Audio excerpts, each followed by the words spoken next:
Hola, muy buenos días. Les damos la bienvenida a la conferencia taller Cómo desarrollar proyectos en conjunto para sistemas de financiamiento, impartido por el doctor Andrés Cruz Hernández.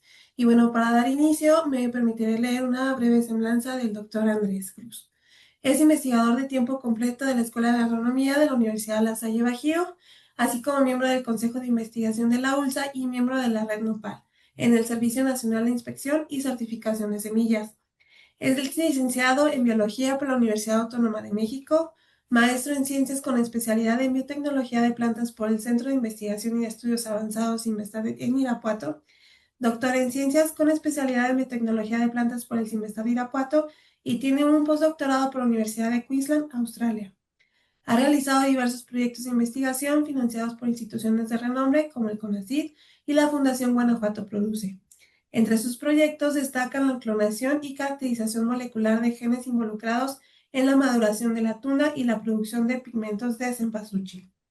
Ha escrito más de 100 publicaciones y ha presentado sus hallazgos en congresos internacionales, contribuyendo al avance del conocimiento en su campo. Su trabajo en la transformación genética de embriones somáticos de mango y en el análisis proteómico de la tuna son ejemplos de su diversa investigación. Ha organizado múltiples simposios y congresos a fin de promover el intercambio de conocimientos y la innovación en el ámbito académico. Entre estos eventos se destaca el Simposio Internacional de la Red Biómica y el Congreso Internacional de la Red Biómica. Y sin más preámbulo, le cedo la palabra al doctor Andrés Cruz para dar inicio a nuestra conferencia taller. Muchas gracias a todos por su asistencia. Buenos días a todos. Espero que se escuche correctamente. Sí, doctor, sí. Primero, primero quiero agradecer por la invitación a la Comepo y comentar un poquito que cuando nosotros nos hicieron la invitación de poder impartir algún tipo de plática, taller, pues, pensamos de muchas maneras cómo podríamos contribuir. Y básicamente, nosotros, bueno, yo pensaba que una manera más eficiente quizás podría ser el hecho de hablar acerca de las nuevas formas de financiamiento basado en la experiencia que hemos tenido. Y básicamente la presentación del día de hoy, que pretende tener alguna interacción, es la respuesta a eso. Entonces, esa es la razón por la cual pensamos en este título, que era cómo desarrollar proyectos en conjunto para sistemas de financiamiento. Entonces, espero que pueda ser de interés. Les pediría que si tienen preguntas, pues no lo duden, que puedan hacerlas y que podamos tener una interacción. El- la presentación la hice basándome en las experiencias que hemos tenido en dos grandes proyectos. Uno que es un proyecto for the Seed del Fondo Regional para el Desarrollo de Ciencia y Tecnología del CONACYT hace ya 10 años y que nos generó un proyecto de 30 millones donde participaban 5 instituciones de educación superior, centros de investigación, y participaban además usuarios varios como secretarías de importancia para el estado de Querétaro, Michoacán, Guanajuato, y algunos usuarios como empresas particulares o asociaciones. Y el otro es un proyecto con el cual estamos trabajando, que nos acaban de conceder en asociación con las universidades lasallistas del planeta. Es una cátedra de la UNESCO relacionada con el suelo y protección y manejo del mismo. Entonces, esa es la base con la cual vamos a platicar hoy. Voy a apagar mi cámara solo para no tener ningún problema de transmisión y voy a ampliar mi pantalla. Nada más si les pido que me puedan indicar. Mm, Si puedo apagar la cámara. Bueno, si no, ya se observa. Entonces, decidimos llamarlo así, de cómo desarrollar proyectos en conjunto para sistemas de financiamiento. Yo me encuentro en la Universidad La Salle Bajío, en la ciudad de León, Guanajuato, y estoy adscrito a la Dirección de Investigación y Doctorado, y a la Escuela de Agronomía. Para empezar, yo quisiera como traer un poco de historia acerca de cuándo empezó esta recomendación de proyectos de alto impacto.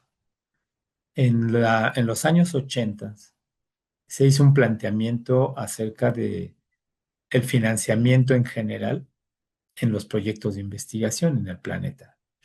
Y entonces se pensó que podría ser una buena idea tratar de generar proyectos básicos, este, que pudieran tener un impacto muy fuerte sobre los aspectos de desarrollo de la humanidad.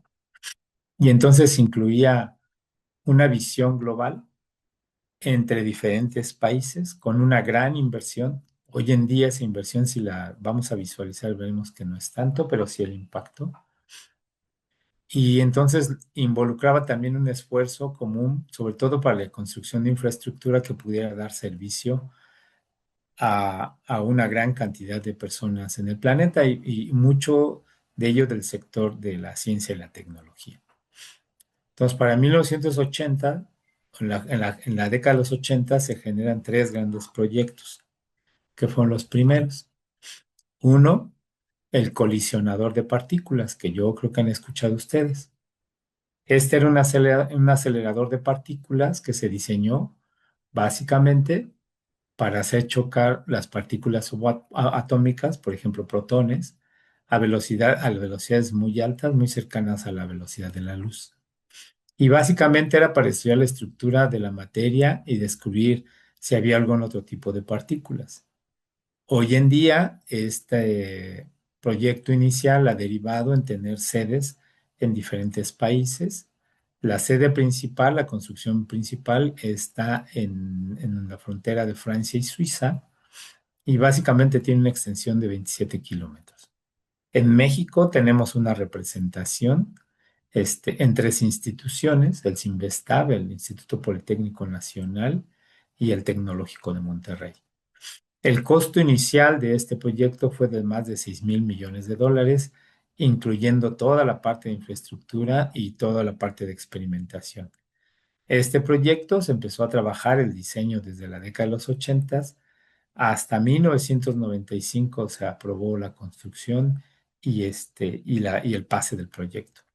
Y la construcción de este primer bloque terminó en 2008.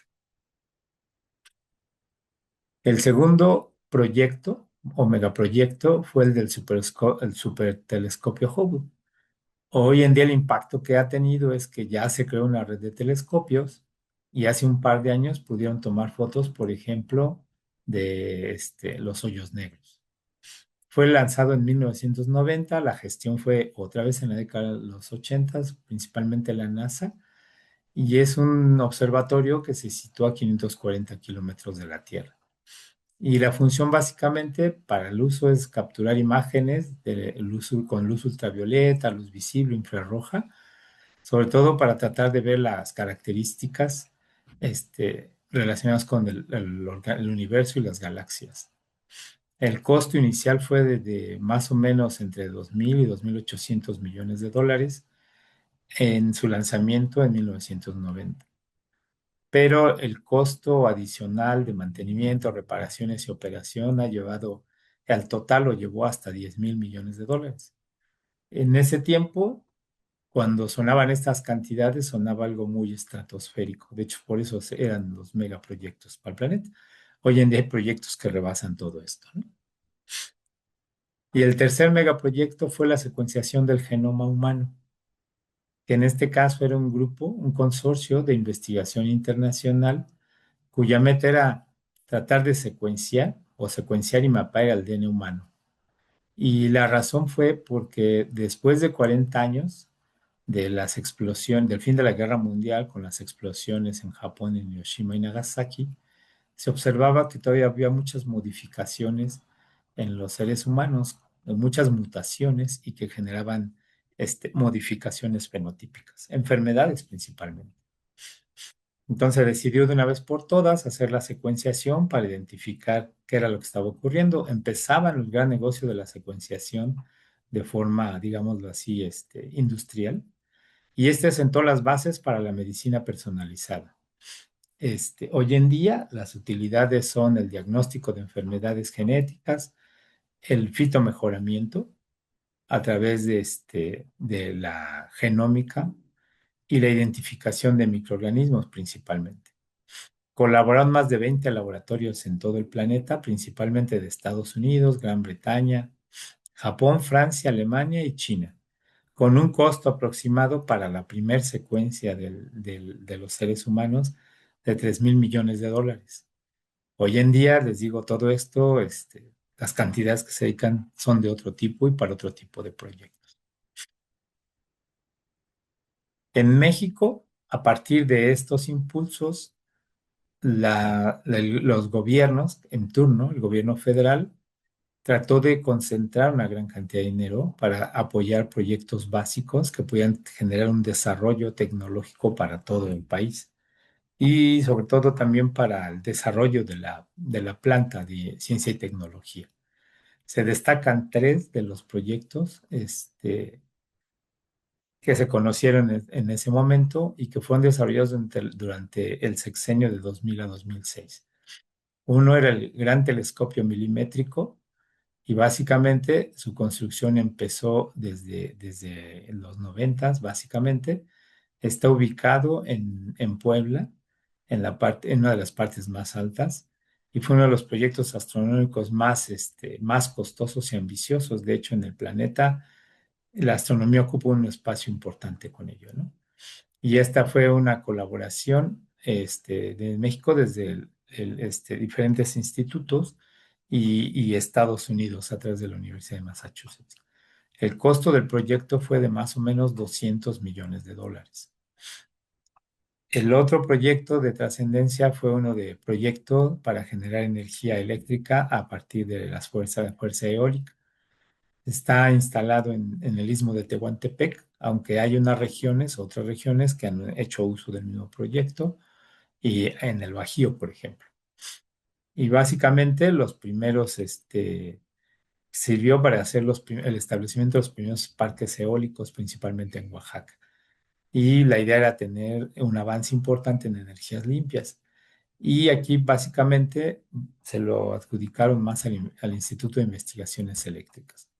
El costo del proyecto fue de más o menos $1 millón por cada megawatt que se estableció para la producción de energía. El tercer proyecto, también muy importante y sonado, fue el Laboratorio Nacional de Genómica para la Biodiversidad. Y básicamente se estableció en la ciudad de Irapuato, Guanajuato, en el CIMBESTAB. Y básicamente la idea era hacer investigación de vanguardia en agrogenómica, biología computacional y evolución. Eh, Se especializa hoy en día el centro en la secuenciación genómica y análisis de datos genómicos para la mejora de cultivos de importancia nacional. El costo inicial para la fundación, de construcción y fundación del Laboratorio Nacional fue de 500 millones de pesos. Y el impacto que tiene es que hoy en día México tiene un avance importante en aspectos de genómica de muchos tipos.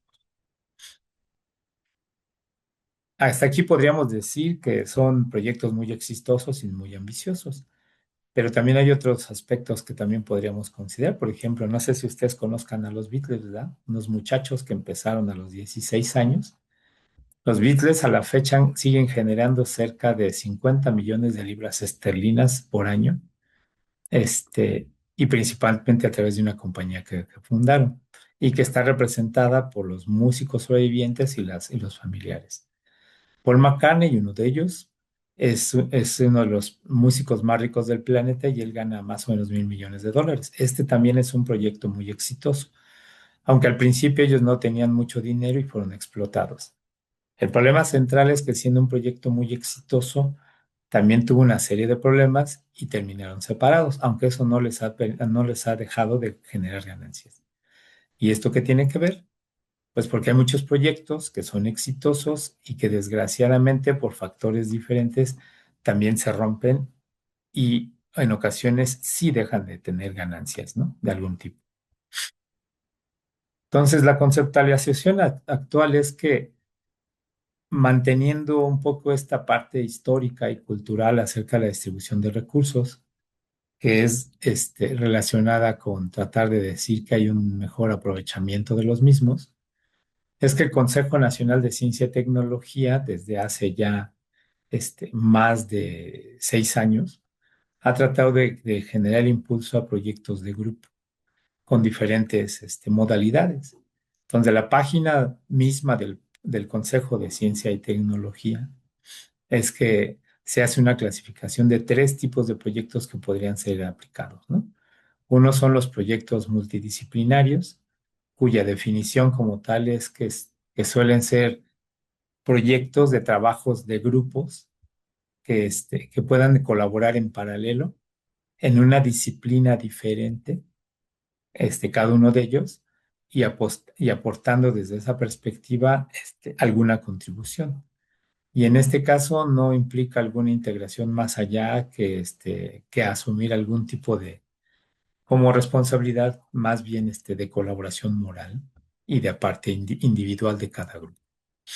Están los proyectos interdisciplinarios que involucran la colaboración entre diferentes disciplinas, pero en este caso se aborda un problema particular y se tratan de integrar los enfoques y los conocimientos que pueda haber con respecto de ese problema, ¿no?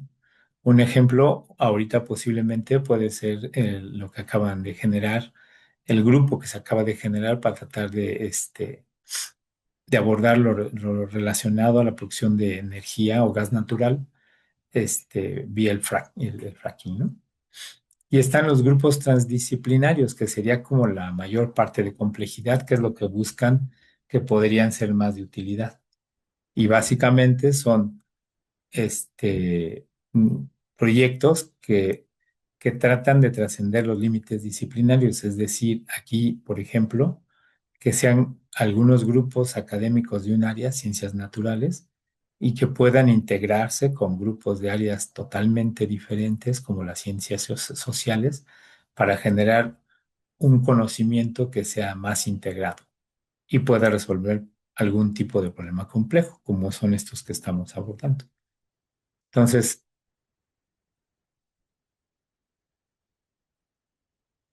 hay en Internet información que a veces puede ayudar para tratar de hacer la descripción de los mismos, ¿no? Pero básicamente podríamos encontrarlo ubicado de esa manera. Los grupos multidisciplinarios, básicamente colaboración sin interacción, más allá que su aporte y método independiente. El grupo interdisciplinar que tiene un objetivo con un problema determinado, pero que a veces llegan a ser metodologías, enfoques, un poco sobre áreas a veces comunes. Y el transdisciplinar que involucra la participación, en este caso, ya no solo de investigadores, sino diferentes actores que pueden colaborar a generar el concepto nuevo. Y esto es lo que se está planteando recientemente, donde puedan participar incluso personas de la vida diaria, grupos que puedan tener algún tipo de aporte para que toda la información genere el conocimiento y pueda ser de acceso para todos, ¿no? Tienen objetivos muy determinados. El primero puede ser abordar un tema desde varias perspectivas, pero sin unificar las metodologías. El segundo, que puede resolver un problema mediante la integración de los conocimientos y metodologías.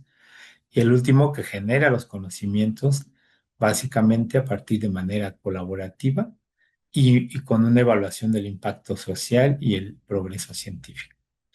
Y básicamente las relaciones pueden ser trabajos en paralelo, trabajos en conjunto o una colaboración más específica. Esto en el planeta ocurre a partir de los proyectos que yo mencioné iniciales, se estableció toda una nueva dinámica y cultura para la ciencia y la tecnología. Y lo que se busca es que cada vez haya proyectos más de este tipo y que puedan resolver problemas para las regiones, los países, los continentes, el planeta, ¿no? Los productos, en el caso primero, pueden ser aportaciones, básicamente, dependiendo de cada disciplina y aisladas, ¿no? En el otro pueden ser productos integrados porque es un proyecto común y básicamente puede tener puede tener un alcance por el aporte de cada disciplina. y el otro se supone que puede resolver, tiene que resolver, no puede, tiene que resolver un problema relevante y de manera pertinente. Y básicamente se tiene que crear una nueva perspectiva, una nueva forma de interacción y básicamente generar soluciones innovadoras a través de la interacción de todos los diferentes componentes. Algunos ejemplos de esto, por ejemplo, un proyecto multidisciplinario puede ser investigación sobre el cambio climático, un proyecto interdisciplinario, investigación sobre enfermedades crónicas y un proyecto transdisciplinario, algún tipo de desarrollo comunitario sostenible. Espero poder que esté clarificando esto, ¿no?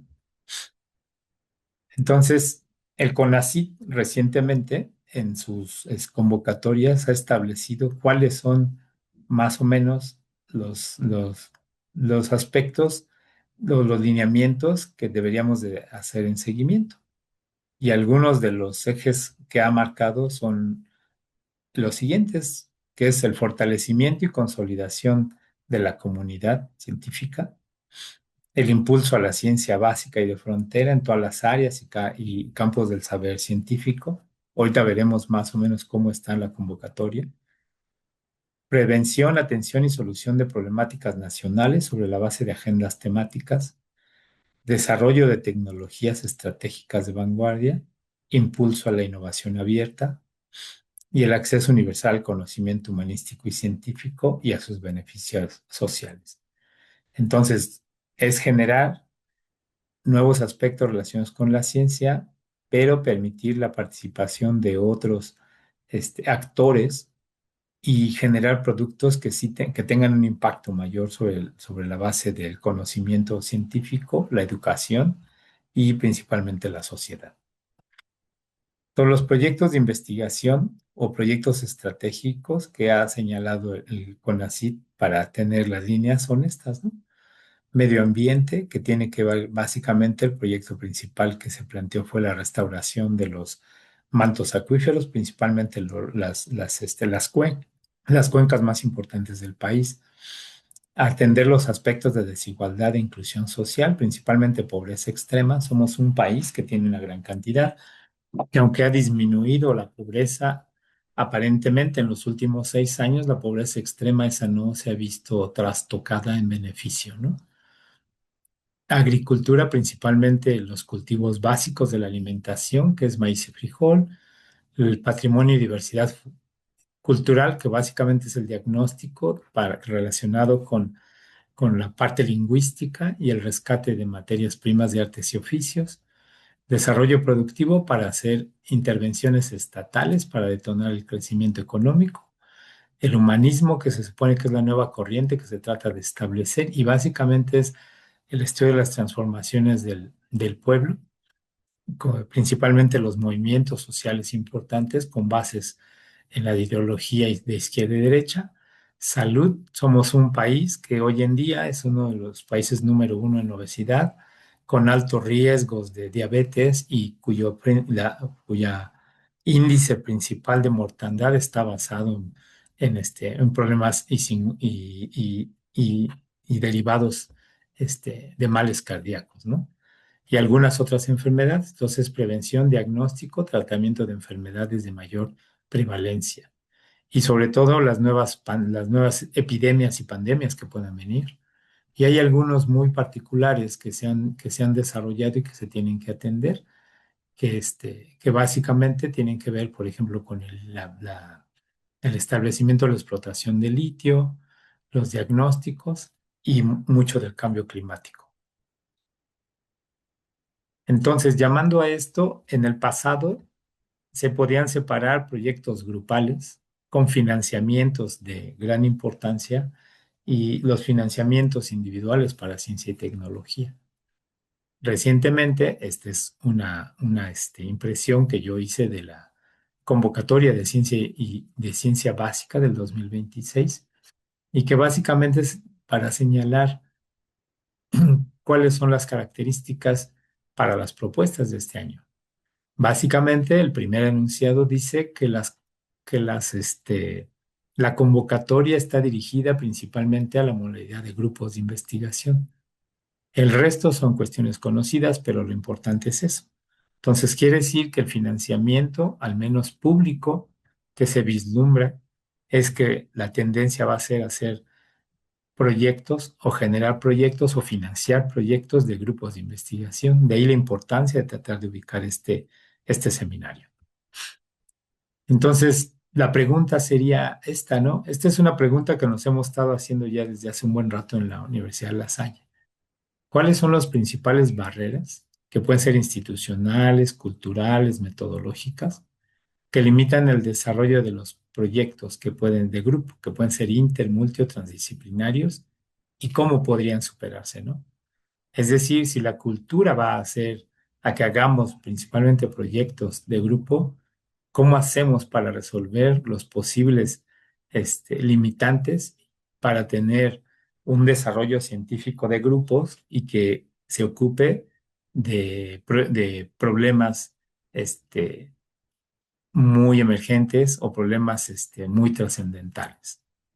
Entonces, a mí me gustaría empezar por tratar de encontrar cuáles son esas respuestas.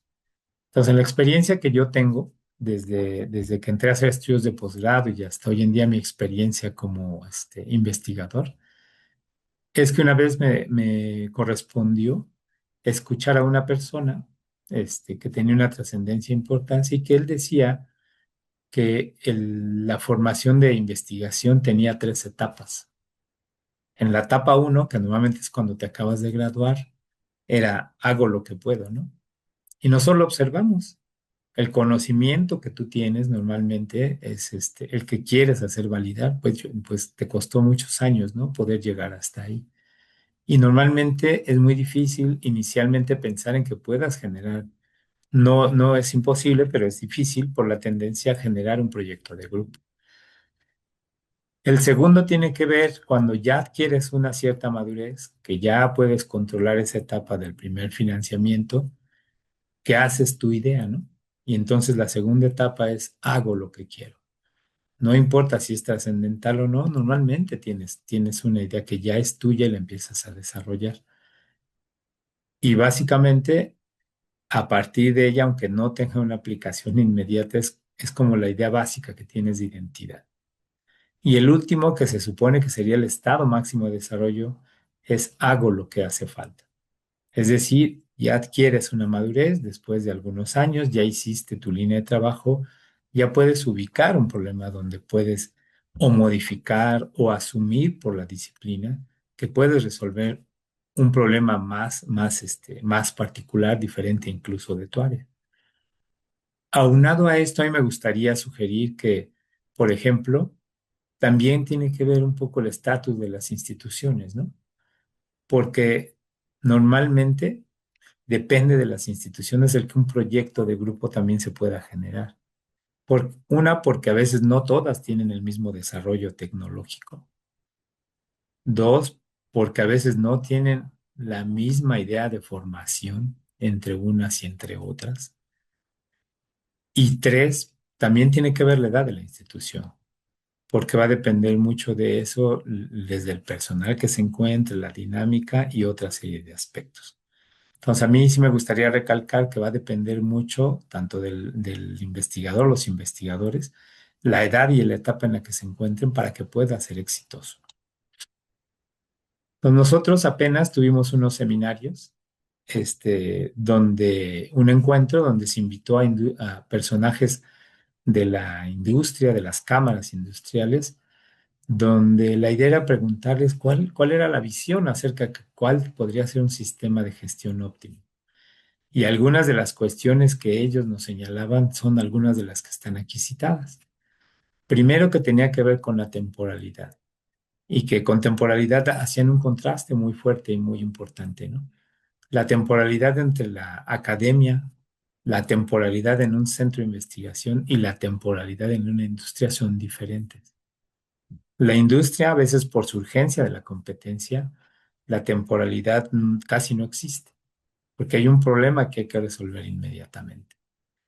Y en el caso de las instituciones, tanto de investigación como las de academias, llámese universidad o institución semejante, Los problemas centrales están en la administración y la temporalidad ahí, entonces se rompe mucho, porque a veces hay que planificar cosas hasta para dentro de un año, ¿no? Por los efectos administrativos y otros más que hay. Y la temporalidad, ellos mencionaban que era más bien un sistema que tiene que ser simultáneo, o sea, no puede ser una cuestión del tiempo y apostarla cuando pasa, sino que se tienen que resolver de una forma más eficiente. El segundo tiene que ver con la transparencia, donde básicamente hoy en día se supone que hay toda una serie de conceptos acerca de anticorrupción, ética y demás. Sin embargo, sigue habiendo algunos lugares donde en pos de la transparencia también se vuelve muy pastoso y más difícil de que se haga y termina no siendo transparente. La velocidad de gestión es muy importante, sobre todo en proyectos que son de gran magnitud, donde a veces se tienen que hacer gestiones de pagos o gestiones de transferencias o de interacción que tienen que ver en el tiempo real y que a veces no tiene esta parte de calidad. Es importante hoy en día que los proyectos tengan un impacto social para que se puedan evaluar. Hace unos años y todavía hoy en día a veces se trata de hacer el impacto social y la gente lo hace solamente cuantificando, ¿no? Y a veces anuncian, pues el impacto social es que hicimos feliz a una persona, ¿no? No dice cómo ni cuándo y bueno, pues finalmente es positivo y se puede plomear.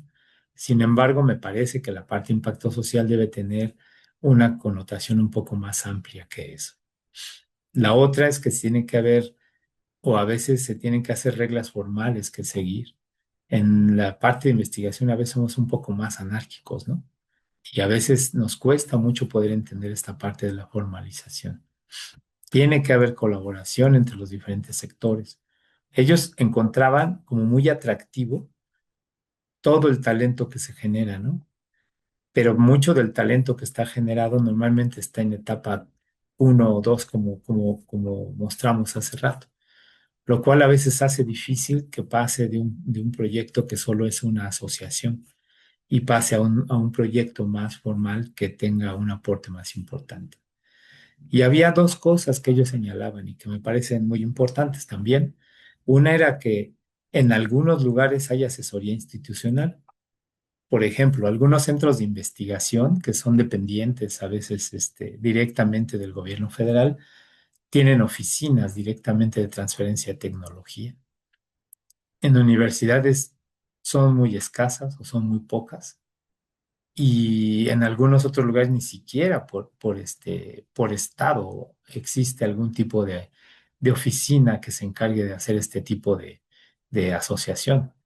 Y si no, de esta función, y si eso no existe, ni siquiera existe una posibilidad de generar un proyecto, por ejemplo, para el Estado, ¿no? Y una última era como romper las barreras, ¿no? Ya se tiene el conocimiento, ya se tiene un área, y ¿por qué no explorar otras cosas? ¿Por qué no atreverse, ¿no? Y eso tiene mucho que ver un poco con la timidez, a veces de la gente que está en investigación y que está en esas etapas que decíamos, ¿no? Como el miedo a perder desde el prestigio o el tema o lo que sea, pero realmente lo que se puede generar es, pues finalmente, ideas diferentes que conceptualicen aspectos diferentes también en la forma de pensar. Entonces, estas recomendaciones que van encajadas con todo lo que hemos estado mencionando, pues la idea principal era como cómo atenderlas, cómo hacer que esto pueda funcionar. Y ese yo creo que es el problema que todos tenemos cuando empezamos, ¿no? Y aunque sepas que estás en eso, pues normalmente te sientes aislado. Desde hace unos años, de hecho, desde que inicia el Sistema Nacional de Investigadores, hoy de investigadoras también, se planteaba que la meta principal tenía que ser incluir personas y hacer que hubiera cada vez una mayor cantidad de investigadores nacionales en el país. Entonces hubo un momento en el que eso se dio como la regla principal que había que hacer. Y entonces por eso crean muchos proyectos y muchos programas de posgrado. La situación hoy en día es que tenemos una gran cantidad de investigadores, que los rubros de financiamiento en las universidades, en las instituciones públicas, estatales, nacionales, no son suficientes. Y básicamente quien está desarrollando hoy en día también, y aunque a veces no tan suficientemente, es la parte de la industria privada o las instituciones privadas. Entonces, sí crea toda una situación diferente. Entonces, bajo ese esquema también se generó en algún día, hace unos años, algo que se llamaban los proyectos Fordesit. Los proyectos Fordesit eran del Fondo Institucional de Fomento Regional para el Desarrollo Científico, Tecnológico y de Innovación. Y básicamente el enfoque era que hubiera soluciones a problemas regionales, que participaran grupos de diferentes modalidades. Esto trató de ser transversal, que tuvieran diferentes capacidades científicas, que pudieran interaccionar con los sectores sociales y productivos para abordar un problema particular. Por ejemplo, hoy en día un problema particular puede ser el saneamiento de las cuencas de agua, por ejemplo, ¿no? Para tener agua suficiente. En Guanajuato, uno de los problemas centrales que tenemos ahorita es el abastecimiento de agua y la calidad de la misma. Entonces, estos fondos pretendían hacer eso. Entonces, eran fondos que podrían financiar hasta 50 millones de pesos para un proyecto enfocado a un problema particular. Tenían una duración de 3 años y básicamente la condición importante era que hubiera un financiamiento con fondos concurrentes, es decir, que hubiera un aporte extraordinario al dinero público. Y básicamente lo que se buscaba era que hubiera una participación real de los sectores productivos y los sectores de las instituciones relacionadas con aspectos sociales. Entonces, tú podías hacer la solicitud desde 10, 20, 30, 40, 50 millones, siempre y cuando tuvieras la parte de los fondos concurrentes. Normalmente, para hacer un control de estos fondos, o bueno, más bien una orientación hacia los aspectos regionales, los proyectos tendrían que ser propuestos por los consejos de investigación estatales.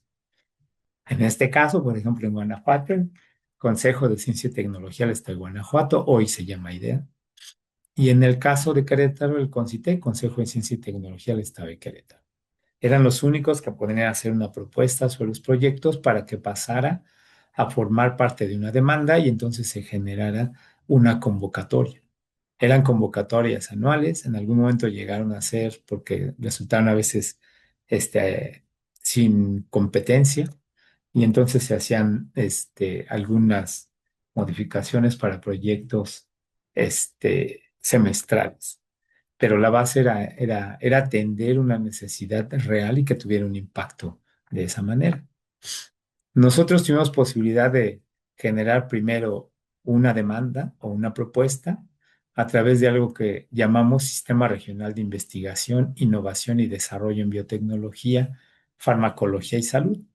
Y básicamente a partir de esto es que voy a tratar de que puedan observar un poco la complejidad de formar un grupo para contar la experiencia, ¿no? Este involucraba, en términos de instituciones de educación y de investigación, 7 instituciones. La Universidad Autónoma de Querétaro, que era donde estábamos nosotros, el Cinvestav Irapuato, la Universidad de Guanajuato, el Tecnológico de Celaya, el INIFAP del campus Bajío en Celaya, Guanajuato, el IPICIT en San Luis Potosí y la Universidad Michoacana en Morelia. Entonces, la ruta de trabajo para llegar a hacer la demanda, para llegar a proponer la demanda y después llegar al proyecto, nos tomó aproximadamente unos 2 años. Todo empezó cuando el Consejo de Ciencia y Tecnología del Estado de Querétaro llamó a una reunión. Primero lo que hizo fue la iniciativa de formar clústeres. Y en este caso, uno correspondía al clúster de biotecnología. Uno de los clústeres que han sido muy exitosos porque hay instituciones varias y empresas varias que se dedican a aspectos de biotecnología en Querétaro. Otro exitoso, por ejemplo, era el de aviación, ¿no? Ahora hacen aviones y están compitiendo fuertemente. Y entonces llamaron al clúster a todas las instituciones que tuvieran, instituciones y sector productivo y sociales que tuvieran que ver con biotecnología. Y ahí se elaboraron mesas de trabajo y en las mesas de trabajo se elaboraron proyectos que podrían tener el impacto y eventualmente ser seleccionados para el estado y la región. Entonces, dentro de ese se generó el primer proyecto y el primer proyecto era como un laboratorio virtual. Ahorita vamos a ver que se transforma en una red. Dentro de los 10 proyectos que se seleccionaron, el proyecto este de laboratorio fue el segundo lugar. A partir de ahí se generó una convocatoria para hacer o elaborar de forma ya en extenso el proyecto para presentarlo al Concitec. No había financiamiento. Hoy en día, normalmente cuando se genera el proyecto de magnitud, te dan un financiamiento para reuniones y demás. Aquí fue primero local para tratar de calificar los 10 proyectos y ver cuál se iba a seleccionar. A partir de aquí fue seleccionado como uno de los primeros, también el de los primeros lugares dentro del clúster de biotecnología, pero había otros clústeres que estaban también concursando con sus propios proyectos. Y a partir de este momento en que empezó a tomar forma, el proyecto se tuvo que presentar con los diferentes usuarios porque era importante para la cuestión del proyecto For the Seed poder tener una fuente de financiamiento con recursos de aporte de otro tipo de asociaciones. Y entonces tuvimos presentaciones del proyecto con diferentes usuarios, desde la Cámara de Industriales, los grupos académicos en congresos, asociaciones civiles, para tratar de buscar quién podría estar interesado en el desarrollo del proyecto. Sí hubo muchas reuniones de muchos tipos, incluso con el CONCITEC para definir algunos aspectos dentro del mismo, incluyendo y delimitando los objetivos. A partir de aquí, que ya el proyecto entró, digamos, en una competencia y que ya se aceptó como una posibilidad, empezamos a tratar de organizar el grupo de investigación con las diferentes instituciones. Primero, y entonces fue visitar las 7 instituciones con los diferentes grupos de investigación que había para hacer el planteamiento y a partir de ahí ver quién estaba interesado en participar. Lo que sí hicimos para no tener tantas complicaciones fue tratar de nombrar un responsable por cada una de las instituciones, para dirigirnos solo a él. A partir de aquí se empezaron a generar los proyectos y subproyectos que tendrían que abordarse, porque el proyecto en general era algo así como una oficina de gestión que le llamamos sistema, donde se incorporaran todos los laboratorios en proyectos específicos. Y el proyecto particular que estábamos atendiendo tenía que ver con inocuidad a través del estudio de diferentes enfermedades generadas en vegetales, generadas en animales y generadas en humanos. Y entonces se asignaron los proyectos, se discutió cuál era. En el caso principal eran enfermedades infecciosas por agentes patógenos para hacer una aplicación completa desde molecular hasta de manejo. Y entonces, cuando ya se empezó a definir, el proyecto entró en la competencia con otros proyectos del Estado. Al final de toda esta competencia llegaron 3 proyectos para el Estado. Uno venía del clúster de aviación para el desarrollo de una tecnología. Otro tenía que ver con una planta de tratamiento de agua para una población y estaba de crear el sistema de interacción. Y después de presentarnos y reunir una serie de requisitos, el nuestro fue seleccionado para presentarlo como una demanda ante el antiguo CONACYT. Ahí lo que hay que decir es que cada consejo de investigación que podía llevaba las demandas. Y en las demandas que llevaba se discutían para hacer la asignación de todo, desde el posible fondo hasta una misma competencia. Entonces, en teoría, habría casi 30 demandas, de las cuales en la primera selección salieron básicamente 16 o 17, y dentro de esas salió la de nosotros. A partir de eso, cuando sale la demanda, CONACYT lo que hacía era hacer convocatorias de diferentes grupos, tanto de investigación como académicos, en diferentes sedes para presentar las demandas y entonces se abría la convocatoria y concurso de la demanda para ver si podía ser la seleccionada y si el grupo que la planteaba podría ser el adecuado. Entonces, a partir de ahí hicimos la aplicación, presentación y evaluación del proyecto. Para la evaluación del proyecto no era una evaluación como las conocemos, que solamente haces el llenado de la propuesta en línea. Tenías que tener cartas de respaldo de los diferentes sectores y eran cartas compromiso donde se tenía que incluir el monto con la colaboración de los fondos concurrentes que se iban a hacer y o las cartas, compromiso donde dijera la idea de participar. No se valía que estuviera incluido algún grupo, alguna institución que no hubiera presentado esta formalización. Y una vez que pasabas la primera evaluación, tenías que ir a la evaluación del proyecto como tal a través de los comités de pares. Se formaba un comité especial, de hecho, de Fordecid, de acuerdo al área de trabajo. Y entonces la segunda evaluación es ya una exposición del proyecto. Entonces nosotros pasamos dos veces esta situación. La primera nos fue rechazado porque en la presentación uno de los compañeros hizo más énfasis en el desarrollo de infraestructura basada principalmente en un laboratorio de bioseguridad nivel 3. Resulta que los laboratorios de bioseguridad nivel 3 están súper controlados porque son difíciles de mantener y básicamente están bajo control de la Secretaría de Salubridad. En la segunda, como entendimos esa observación, se creó más bien la opción de generar toda la red y en vez de un laboratorio especializado de ese tipo, generamos laboratorios diferentes que podrían contribuir.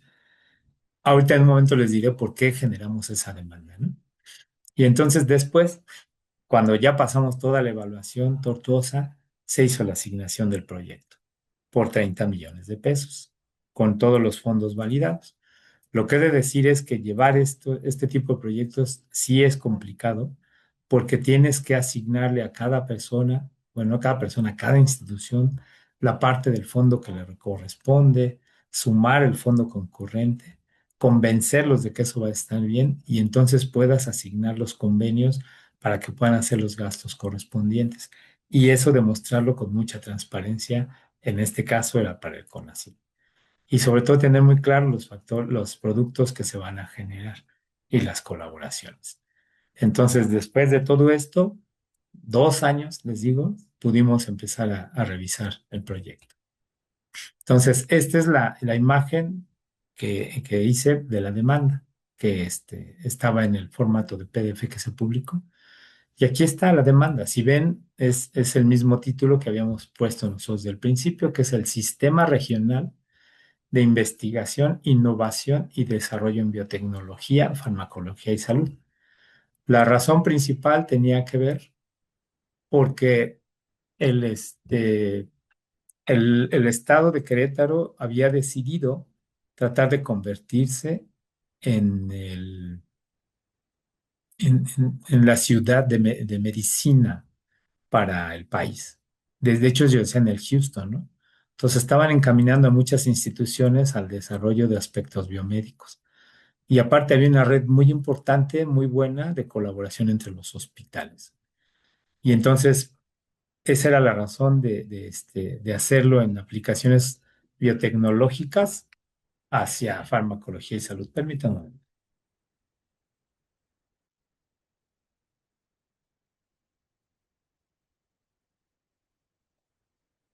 Y entonces básicamente era eso. Y todos los participantes, si ustedes observan, era la Secretaría de Salud, Secretaría de Desarrollo Sustentable, Desarrollo Agropecuario y Secretaría de Educación. En San Luis Potosí, la Fundación Produce, la Junta de Sanidad Vegetal, el Centro de el COPOSIT era él, y en el caso de Guanajuato, la Secretaría de Desarrollo Agropecuario.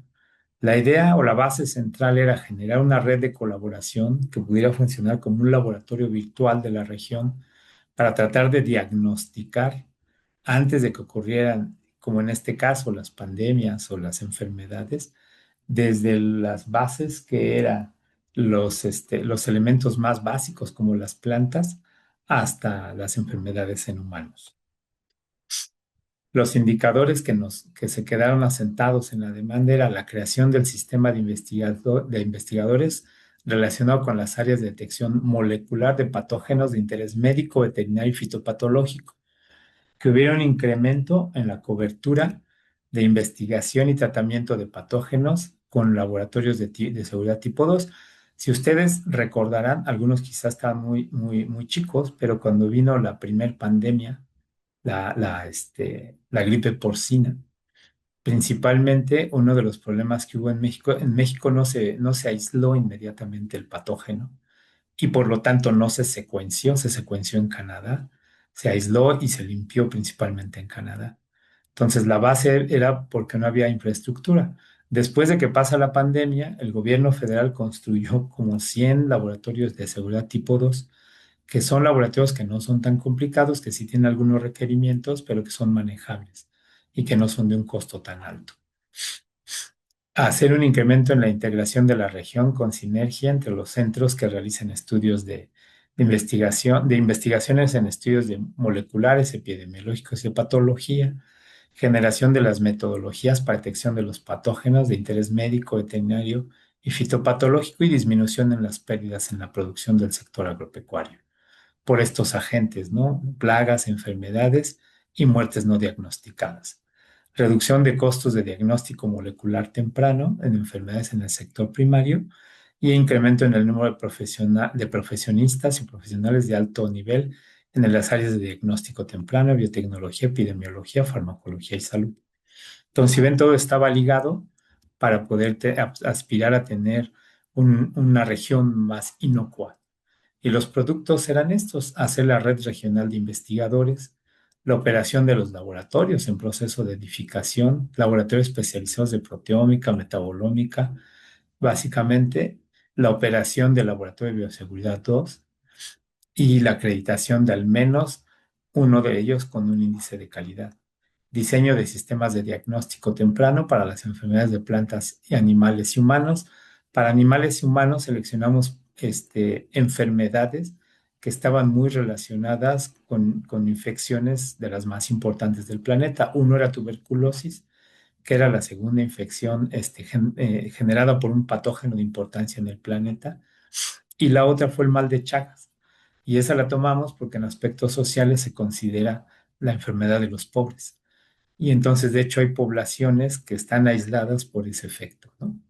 Y hacer la formación principal de estudiantes de formación para nivel de maestría y licenciatura, y hacer formación de recursos humanos en general. Impartición de capacitación asociada con los grupos relacionados, por ejemplo, de salud, principalmente grupos de productores, grupos de técnicos. Hacer estudios que puedan ser multidisciplinarios interinstitucionales en estos aspectos de diagnóstico molecular. En el caso de plantas, optamos por la opción de enfermedades infecciosas de virus y de hongos, principalmente. Y desarrollar pruebas de diagnóstico para uso en las estrategias de contingencia, que es para cuando hubiera este tipo de pandemias que acabamos de tener. Y la otra, pues publicar los resultados en artículos. Finalmente, el tipo de proyecto te pedía que los aspectos relacionados con, con los productos académicos principales no fueran los más importantes. Si ustedes observan, los productos están más enfocados a un impacto directo en diferentes áreas como sociales o productivas, ¿no? Y entonces se genera esto. Era la demanda 3 de la región centro, después ya tuvo, cuando lo ganamos, tuvo una serie de elementos diferentes. Entonces, el proyecto es un sistema regional de investigación, innovación, desarrollo en biotecnología, farmacología y salud.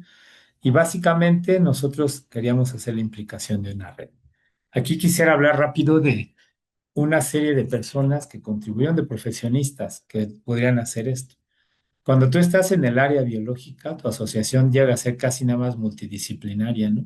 Tengo mi trabajo, me asocio con alguien parecido y parece que ya hacemos una colaboración. Sin embargo, la gente que trabaja en aspectos sociales, ciencias sociales, tiene mucha experiencia en generar esto, ¿no? Entonces, la idea era ellos, con su contribución, que fueron profesionistas del área de antropología, sociología, incluso economía, fueron los que nos hicieron la posibilidad de generar la red. Y la red básicamente era un núcleo básico de las universidades y los centros de investigación, los 7, que podría interaccionar tanto de dar, digamos, servicio y atención y recibirlo de usuarios de otras instituciones como los centros de salud, las secretarías, de empresas, que tuvimos una interacción muy grande. Querétaro tiene una interacción muy grande con empresas, el personal de los centros de salud, el personal técnico y los grupos productivos. Pudimos interaccionar con muchos productores, en el caso de vegetales. El grupo de trabajo básicamente lo pudimos separar así en cuatro partes. Uno era el grupo de ciencias sociales, cuya función era formar la red. Los grupos de investigación acoplados, que eran desde veterinarios y medicina, para estudiar la enfermedad de Chagas, estudiar la enfermedad de tuberculosis, y la parte de fitopatógenos, que sin ser tan separada, sí estaba enfocada en la parte de inocuidad, principalmente. Y al final tuvimos la incorporación de otros grupos que aunque la demanda decía que eran grupos sobre enfermedades generadas por patógeno, hubo algunos grupos de enfermedades crónico-degenerativas, hoy se llaman no infecciosas, que también se incorporaron a trabajar con nosotros. Entonces, básicamente este era el esquema de trabajo de la red, ¿cómo quedó? El rector de la red y responsable ante CONACYT fue la Universidad Autónoma de Querétaro, y las otras seis universidades, centros de investigación fueron, digámoslo de esto, los colaboradores centrales. Y en la parte más externa se encontraban básicamente todos aquellos que iban a recibir primero el beneficio, pero después colaboraron también con fondos, con asesorías o con interacciones. Y ahí podemos decir que participaron varias empresas, después tuvimos acercamiento con otras más, algunos organismos, pues obviamente como el CONCITEC, el COPOSIT, el CONCITEC y algunas otras entidades. Entonces las actividades eran estas, no voy a poner todo el proyecto. El objetivo era desarrollar la red de investigación aplicando herramientas biotecnológicas de vanguardia que ayudara a la prevención, control y erradicación de enfermedades para mitigar el impacto en las poblaciones de la región Bajío. Y los objetivos estos eran básicamente, primero, establecer el sistema de investigador y de investigación, y básicamente entendemos como sistema el conjunto de investigadores. En total éramos 37 investigadores de 7 instituciones, y básicamente era interaccionar con poblaciones este, de diferentes instituciones. Y básicamente era enfocado al estudio de enfermedades, como ya las mencionamos, humanos y crónico-degenerativos. Entonces, la meta era formar la red de investigadores, desarrollar los estudios multidisciplinarios y hacer el enfoque en enfermedades infecciosas inicialmente y después de las crónico-degenerativas. El segundo era generar las herramientas de detección con base en diagnóstico molecular, y nosotros hacíamos énfasis en diagnóstico molecular temprano porque normalmente si detectas al patógeno en las primeras instancias es más fácil hacer el control, incluso en las pandemias, ¿no?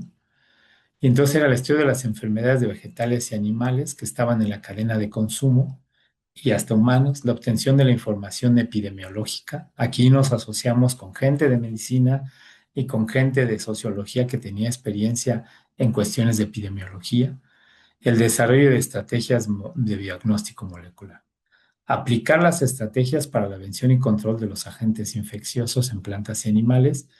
Y esto era utilizar las herramientas, implementar las estrategias de diagnóstico y analizar de forma permanente.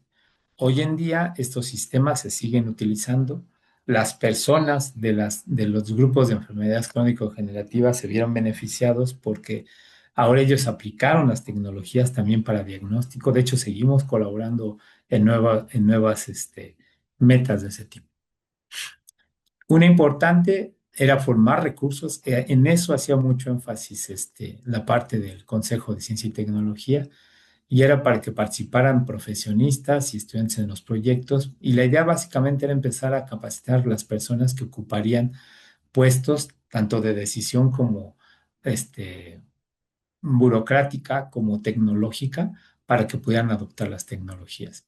Instruir al personal de las secretarías y a los grupos de productores, de los cuales se hicieron muchos talleres. Y al final era posicionar la región Bajío como líder de diagnóstico. Y básicamente era integrar las fuerzas de cada miembro de la red, intercambiar el personal, tecnología, eso se hizo mucho, tenemos colaboraciones todavía y se hizo la incorporación al final de otras instituciones y colaboramos hoy en día con otras regiones. Todos los impactos, no los voy a mostrar todo, simplemente era, principalmente era social y era mantener las poblaciones sanas. Y aquí los compromisos eran 10% menor de pacientes con enfermedades. En económicas, ahí nos tuvimos que poner a estudiar con la gente de economía para calcular desde un ahorro de 2 millones de pesos en el sector pecuario, 1.500 del sector agrícola, y la otra era por ausencias laborales, ¿no? Entonces, tener muy fuerte identificados todos estos elementos. En ambiental, pues disminuir el daño al ambiente, reducción de uso de antibióticos, y era básicamente disminuir el uso de agentes químicos. Y el científico, pues era todo lo que sabemos hacer, que era desarrollar las tecnologías, nos comprometimos a formar 41 especialistas, se formaron como 80, 6 sistemas de diagnóstico, se hicieron como 20, desarrollo de pruebas de diagnóstico hicimos 10, y la secuenciación de los genomas y los proteomas también estuvimos muy pasados en eso. Y los artículos se publicaron básicamente como 30 artículos, ¿no?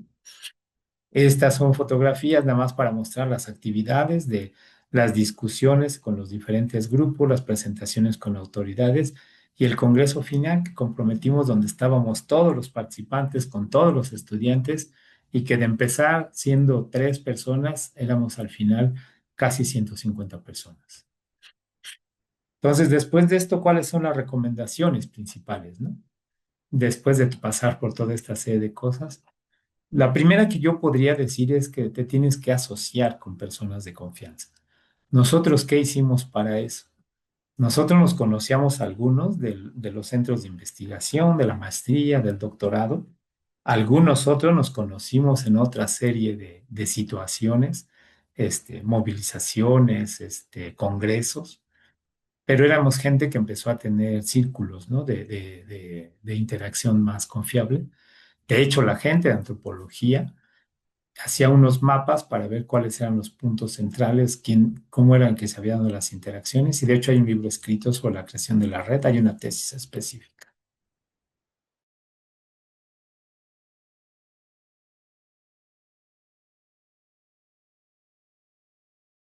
Atención, es decir, nosotros tuvimos que hacer mucha visita a diferentes personas, desde centros de investigación, funcionarios públicos, productores, y a explicarles de forma personal el proyecto. Casi no tuvimos reuniones remotas, de hecho no era tan común todavía, pero tampoco eran las telefónicas, ¿no? Y hacer el seguimiento del proyecto. De hecho, cuando fuimos a las instituciones, fuimos a todas las instituciones a platicar, establecer, íbamos de forma personal, normalmente 2 o 3 personas. Tienes que ser muy tolerante, tienes que ser muy disciplinado, porque así como eres tú, son todos los demás. Y la verdad yo les decía, ¿no? El problema de la gente en investigación es que sí tenemos mucho orden y mucha disciplina, pero normalmente en algunas cosas somos muy anárquicos, sobre todo en toda la parte de socialización. Entonces debes tener mucho cuidado con eso para no romper. Es importante que haya un órgano rector, por ejemplo, en este caso nosotros con agentes sociales, que podría disuadir cuando había algún tipo de conflicto. La parte de seleccionar el conocimiento o el tema adecuado es muy trascendental para que puedas armar la red. Hace rato les decía que nos sugirieron así como romper los paradigmas, hacer las cosas. La idea es que romper el paradigma, no hay nadie siquiera que lo haya en el área nueva, en el paradigma nuevo. Entonces tienes que empezar tú a ver, a localizar y empezar a tratar de tener, crecer el conocimiento sobre lo mismo. Hubo alguien que alguna vez nos decía, pues es que la meta en la investigación es que si no hay algo hecho, pues invéntalo, ¿no?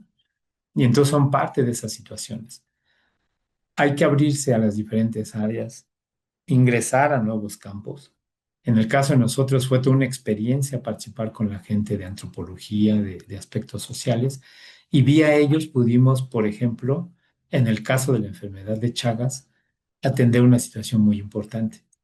Y la situación importante principalmente era que antes se pensaba que el intermediario entre el animal silvestre y el hombre eran los perros, domésticos.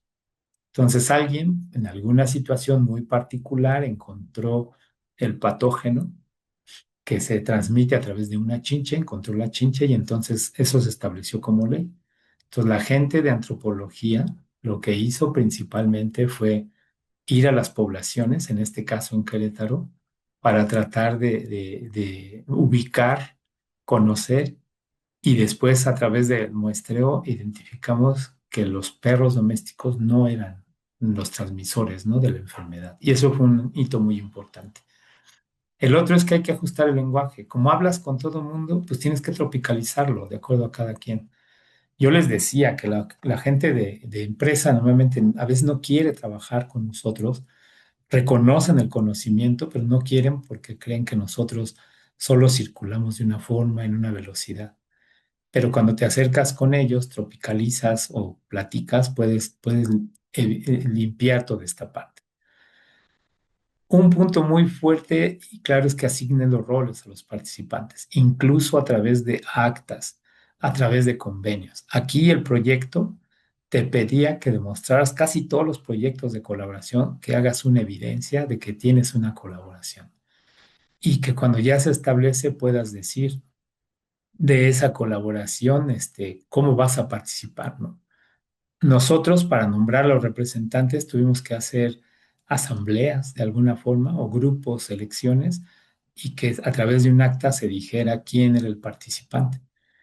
El proyecto, como era muy atractivo cuando se abrió, tuvimos casos de personas que decían, es que yo soy el líder en toda el área, de todo lo que quieras, y pues nomás si quieren colaboramos y los dejo entrar, pero yo me quiero llevar todo, ¿no? Entonces tienes que lidiar con todas estas cosas, pero también tienes que reconocer en el grupo los liderazgos, ¿no? Hay veces que el problema que tenemos es en esta parte que decimos, nos vamos a adecuar y queremos forzar lo que hacemos lo más que se hace. No, yo creo que tienes que acotar bien cuál es tu parte, hasta dónde lo puedes hacer y reconocer a las personas que son especialistas. Yo creo que ese fue uno de los grandes aciertos de nosotros, identificar las personas que podrían ser los líderes por cada uno de los temas, el rol que podían tener, los que pueden hacer la gestión y sobre todo no nos cerramos porque seguimos buscando y hubo de hecho ayuda de gente que no estaba en el núcleo y que vino y colaboró con nosotros. Se tienen que modificar las prácticas administrativas porque estos proyectos requieren de muchas cosas. Algunos de los problemas que tuvimos fue que había veces en que había que entregar los informes, ¿no? Y la gente no los entregaba. Y entonces lo que hacía a veces uno de los encargados administrativos cancelaba la distribución de recursos y nos llegó a retrasar meses enteros, ¿no? Entonces tienes que modificar las prácticas en todos los sentidos, desde la presentación técnica de informes hasta este tipo de situaciones, ¿no? De como revanchistas. Y eso, formalizar, que eso es algo que a veces, híjole, a pesar de que les digo que somos muy disciplinados, no se nos da, pero es la mejor recomendación para llegar a la transparencia. ¿En qué estamos ahora? Tomando esta experiencia, la Universidad Autónoma de Querétaro tomó la experiencia y pudo generar una gran cantidad de proyectos, bueno, con una gran cantidad me refiero a dos o tres más, sino por decir de otros tipos de redes y de otra serie de connotaciones. Nosotros en la Universidad La Salle estamos hoy en día en un proyecto de cátedra UNESCO. Una cátedra básicamente es un proyecto que genera una idea para una necesidad. No es un proyecto que es financiable, es un proyecto que se ubica como una idea central de investigación. Y significa tener un proyecto, tener un equipo, y básicamente está enfocado y que tiene que beneficiar a educación superior, en este caso investigación, o en general a la población. Tiene que haber un conocimiento teórico que se pueda aportar y en este caso tiene que haber una solución práctica. Y básicamente son proyectos que son de 4 años. Eso significa una cátedra. Después les contaré si me preguntan qué es. El proyecto está enfocado a estudios del suelo. Incluye una cobertura en el planeta, básicamente con una red de participación de universidades lasallistas. en Europa, en Asia, en África y en América. En América estamos participando Brasil, Colombia y México, y nosotros aquí en Bajío somos los líderes, en este caso de la cátedra. Aquí está la demostración y lo que se está haciendo ya de primera instancia es una red con también electrónica, con un sitio para empezar a depositar conocimientos de lo mismo. La segunda parte se involucra a través de haber generado la cátedra, que puedas obtener financiamiento. ¿Cuál es tu ventaja como institución? Estar dentro del grupo de la cátedra y la segunda parte es la importante. Entonces, este año está empezando la cátedra, ya está reconocida y serán 4 años de trabajo en la misma. Entonces, ¿cuáles serían nuestras recomendaciones primero? Desarrollar proyectos en conjunto implica primero un enfoque estructurado, reconoce que se tiene que reconocer como excelencia académica, debe haber una gestión estratégica de recursos. La colaboración normalmente, si es bien asentada, puede aumentar la competitividad del grupo porque reúne diferentes experiencias de cada uno, diferentes trayectorias, infraestructura y redes de trabajo. Y básicamente, si se quiere aumentar las posibilidades de éxito, se tiene que demostrar que el proyecto puede mejorar la productividad investigadora, puede fomentar la movilidad y puede generar un impacto social o económico. Entonces, en Internet, buscando y haciendo un recuento, encontré lo que podríamos hacer técnicamente, algunas situaciones, o podríamos recomendar de forma más técnica, ¿no? Entonces, la primera es la formación del equipo de colaboración. Habíamos dicho hacer la selección de los socios estratégicos, los investigadores que puedan tener las habilidades complementarias, las instituciones, los equipos transdisciplinarios normalmente pueden abordar la problemática bien. Definir los roles, que es lo que ya les decíamos, y designar a un líder. Así, debe ser muy importante eso y todo el mundo poder aceptarlo. Segundo, hacer la conceptualización y planificación del proyecto, que es identificar cuál es el problema relevante, enfocarse en la pregunta de investigación, qué es lo que requiere como solución multidisciplinaria y tratando de generar dos características, que sea novedoso y que tenga alto impacto. Definir objetivos claros, establecer las metas que sean alcanzables, medibles. Hoy en día te piden que incluyas los objetivos del desarrollo sostenible y que tengan interés para la gente que va a financiar.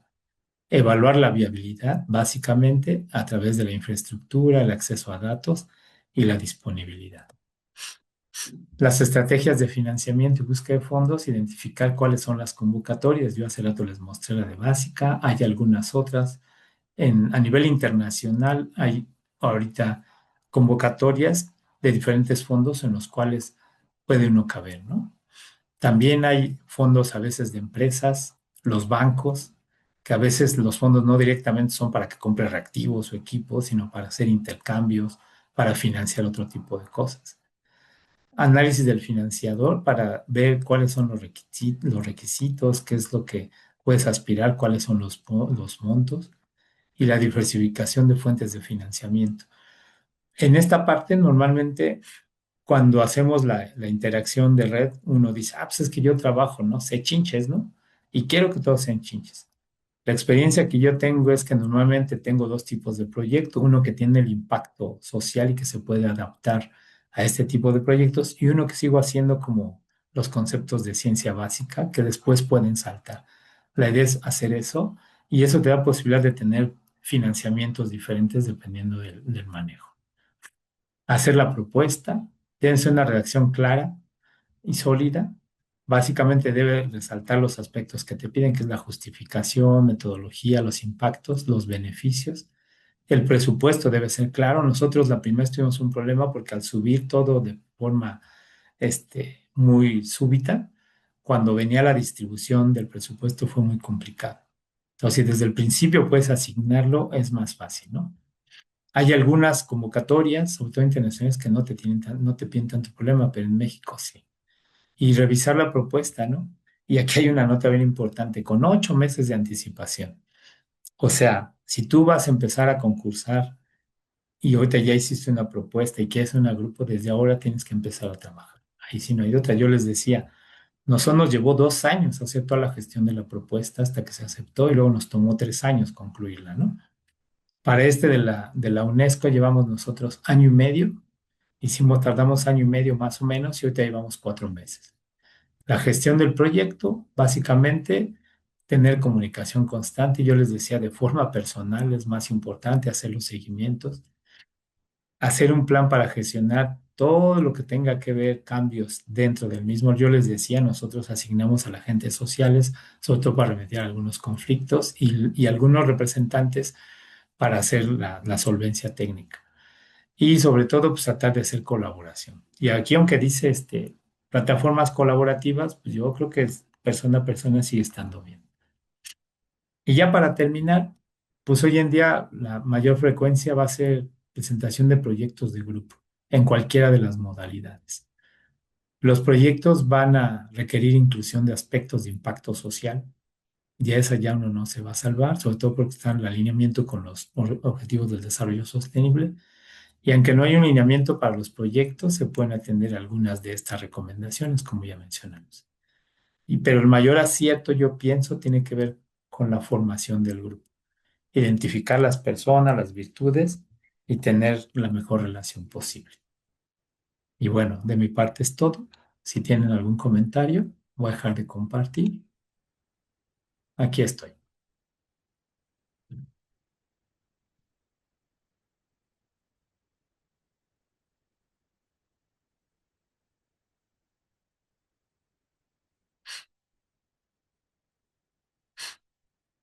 Muchas gracias, doctor Andrés. Una disculpa, el lugar donde nos encontrábamos tenía una falla ahí como con el internet, Ya. nos dejaba ingresar y luego nos lo rebotaba, pero muy interesante su charla. Agradecemos también a la doctora Patricia que nos está acompañando también de la Universidad de La Salle. Y bueno, creo que nuestros participantes no han colocado ninguna, así que pregunta. Entonces no sé si usted quiera darles como un último mensaje antes de pasar a leer su constancia. Sí, yo pienso que la primera es no tener miedo de ingresar a elaborar proyectos de grupo. Y la segunda, básicamente, no importa la edad que tengan, ¿no? Hay una serie de características que son innatas dentro de la investigación y uno tiene que recurrir a ellas. El talento existe. Actualmente se reconocen más de 50,000 investigadores nacionales con los cuales podrían hacer colaboración. Los temas cada vez son más marcados, no solo en México. Y una recomendación muy importante, empiecen a buscar fondos fuera del país. Muchos han hecho estudios de posgrado, maestría o doctorado, este, que pueden tener su colaboración y que pesan mucho también, ¿no? Yo creo que esa sería una de las más importantes y la otra, principalmente, pues empezar a hacer cosas alternativas que sí todo mundo tiene, ¿no? Relacionarse con profesionistas que no tienen nada que ver contigo, porque a veces ahí hay respuestas de muchas cosas que tú no encuentras, ¿no? Acuérdense en que en The Big Bang Theory se ganaron el Oscar Sheldon, porque él sabía física de cuerdas y la muchacha sabía microbiología, ¿no? Entonces, yo creo que esos serían los mensajes principales. Muchas gracias, doctor. Igual, ya en nuestro chat hay dos, preguntitas. Una es por parte de Natseli, creo que se pronuncia, y ella nos pregunta en qué instituciones apoya para desarrollar proyecto. Y también está Ana María y ella nos comenta que ella quiere pedir sus comentarios sobre otros fondos. Ok. Instituciones, por ejemplo, uno de los que más están dando fondos, curiosamente, son ¿cómo se llaman? Estos. eh, es que de hecho estoy en esa asociación, pero se me fue. Ahorita que se vaya el alemán, pero los Gates, Melissa y el esposo Gates, que aunque ya se divorciaron, hay un fondo. Entren ahí porque hay fondos de varias áreas y con prioridades muy marcadas en las cuales sí cabemos casi todos. y van mucho por grupos. A veces sacan para enfermedades. Hace un semestre estaban pidiendo aspectos relacionados con infraestructura y mejoras para comunicación vía computación. Entonces, son las opciones que puede inicialmente haber. FAO a veces da algún tipo de recomendaciones también.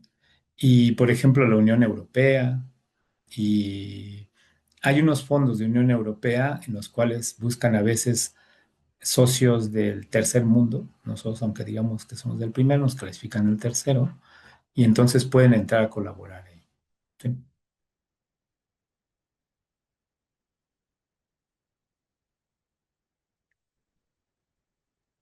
Una última que es dice, ¿tendrá nombre de ¿qué? Nombre de instrucciones donde dan fondos para investigación? No sé si son instrucciones o Deben ser instituciones. instituciones. Es de Son estas que les digo, pero si nos da chance, ahí está mi correo en el principio de la presentación. Ajá. Le podemos dar una Igual ahorita lo recomendación. volvemos a poner en pantalla para que puedan anotarlo y cualquier duda le podamos enviar Sí, sin ningún ahí un problema. correo y molestarlo, doctor. Sí, sin problema. Sí, porque sí Bueno, hay. ujú. En este Sí. caso procederíamos voy a presentar la constancia. No sé si la doctora Patti nos ayude a leerla.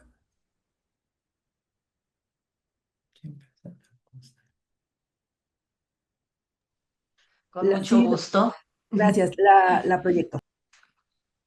Sí, y bueno, muchas gracias, doctor Andrés Cruz, por ayudarnos con la intervención del día de hoy.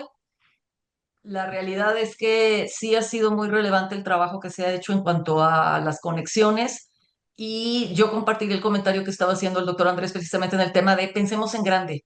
De repente tenemos proyectos muy buenos que decimos, bueno, y lo vamos a hacer aquí en chiquito. Y cuando ves el proyecto dices, oye, es que esto aplica para Fondo Internacional, 14 universidades, vinculación, etcétera, etcétera. ¿Por qué te lo imaginas en chiquito si lo podemos imaginar en grande? Entonces la invitación sería, pensemos en grande, despegado estaba. O sea, de origen no teníamos nada. ¿Qué más da que trabajemos para tener algo mucho más allá del horizonte inicialmente planteado? Yo los dejaría con eso y procedo a la lectura de la constancia. El Consejo Mexicano de Estudios de Posgrado Comepo otorga la presente constancia al doctor Andrés Cruz Hernández por haber participado como instructor en la conferencia taller Cómo desarrollar proyectos en conjunto para sistemas de financiamiento, con una duración de 2 horas en el marco del Programa Interinstitucional de Apoyo al Desarrollo Integral de Estudiantes de Posgrado, PADEP, el 17 de abril de 2026. Firma la doctora Ana Marcela Torres Hernández como presidenta del Comité Directivo 2024-2026. Y muchísimas gracias a todos los que nos acompañaron el día de hoy. Muchísimas gracias. Nada más recordarles que en el chat de la sesión están dos links. Uno es para que puedan obtener su constancia de participación y otro es saber si nos pueden regalar unos minutitos y responder una pequeña encuesta para pues el mejoramiento de igual mismo de las mismas pláticas que damos aquí en PADEP. De nuestra parte sería todo. Agradecemos al doctor Andrés por su tiempo y por, pues claro, compartir sus conocimientos, a todos los que están participando en esta sesión y a la doctora Patricia por ayudarnos con la moderación. Que tengan buen día. Muchísimas gracias. Hasta Gracias. Buenas luego. tardes. Gracias.